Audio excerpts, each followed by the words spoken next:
ಪ್ರಭು ಯೇಸುವಿನಲ್ಲಿ ಅನುಗ್ರಹಿತರಾದ ಪ್ರಿಯರೇ, ದೇವರ ವಾಕ್ಯ ಆಲಿಸಲು ಪ್ರಾರ್ಥಿಸಲು ಪುನಃ ಒಂದು ಒಳ್ಳೆಯ ಸಮಯ, ಆಯಸ್ಸು, ಆರೋಗ್ಯ ಸ್ವರ್ಗದ ದೇವರು ನಮಗೆ ಅನುಗ್ರಹವನ್ನು ನೀಡಿದ್ದಾರೆ.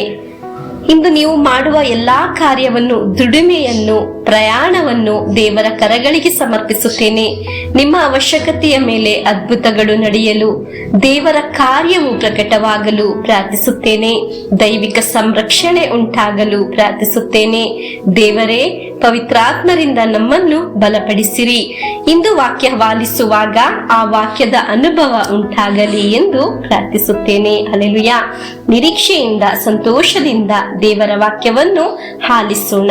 ವಿಮೋಚನಾ ಕಾಂಡ 33ನೇ ಅಧ್ಯಾಯ 16 ಮತ್ತು 17ನೇ ವಾಕ್ಯ.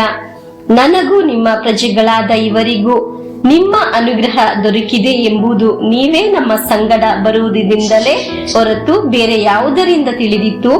ನೀವು ಬರುವುದರಿಂದ ನಾನು ನಿಮ್ಮ ಪ್ರಜೆಗಳಾದ ಇವರು ಜಗದಲ್ಲಿರುವ ಬೇರೆ ಎಲ್ಲ ಜನಗಳಿಗಿಂತ ವಿಶಿಷ್ಟರಾದವರೆಂಬುದು ಖಚಿತವಾಗುವುದು ಎಂದನು. ಅದಕ್ಕೆ ಸರ್ವೇಶ್ವರ, ನಿನ್ನ ಕೋರಿಕೆಯಂತೆ ಮಾಡುವೆನು, ಏಕೆಂದರೆ ನೀನು ನನ್ನ ಅನುಗ್ರಹಕ್ಕೆ ಪಾತ್ರನು, ನಿನ್ನನ್ನು ಹೆಸರಿಡಿದು ಗುರುತಿಸಿದ್ದೇನೆ ಎಂದು ಮೋಶೆಗೆ ಹೇಳಿದರು. ಪ್ರಿಯರೇ, ದೇವರು ನಮ್ಮೊಂದಿಗೆ ಪ್ರಯಾಣಿಸುತ್ತಾರೆ.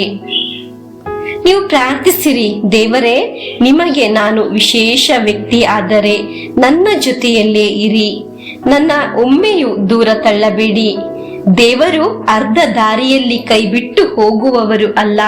ದೇವರು ನಿಮ್ಮ ಜೊತೆ ಇದ್ದಾರೆ. ನೀನು ಬೇರೆಯವರಿಗಿಂತ ವಿಶೇಷವಾದ ವ್ಯಕ್ತಿಯಾಗಿದ್ದೀಯಾ? ಅದು ದೇವರು ಅನುಗ್ರಹವಾಗಿದೆ. ಇಂದು ವಾಕ್ಯ ಆಲಿಸುವ ಪ್ರಿಯರೇ, ನಾವು ಯಾರೇ ಆಗಿರಲಿ, ನೀವು ಪ್ರಾರ್ಥಿಸಿರಿ. ಇಂದು ಜೀವಿಸುವ ದೇವರೇ, ನನ್ನ ಕುಟುಂಬದ ಜೊತೆ, ನನ್ನ ಜೀವನದ ಜೊತೆ ಪ್ರಯಾಣಿಸಿರಿ ಎಂದು ದೇವರೇ ವಾಕ್ಯ ಆಲಿಸುವ ಪ್ರಿಯರ ಹತ್ತಿರ ಒಂದು ಪ್ರತ್ಯೇಕ ಸಂದೇಶ ಹೇಳಲು ಇದೆ. ಎಲ್ಲಾ ದಿನ ದೇವರ ವಾಕ್ಯ ಶ್ರದ್ಧೆಯಿಂದ ಆಲಿಸುವಾಗ ದೇವರ ಮುಖ ಪ್ರಜ್ವಲಿಸುತ್ತದೆ. ಹಲ್ಲೆಲೂಯಾ. ದೇವರು ನಿಮ್ಮ ಬಗ್ಗೆ, ನಿಮ್ಮ ಕುಟುಂಬದ ಬಗ್ಗೆ ಸಂತೋಷ ಪಡುತ್ತಾರೆ. ನಮಗೆ ಪ್ರಾರ್ಥಿಸೋಣ.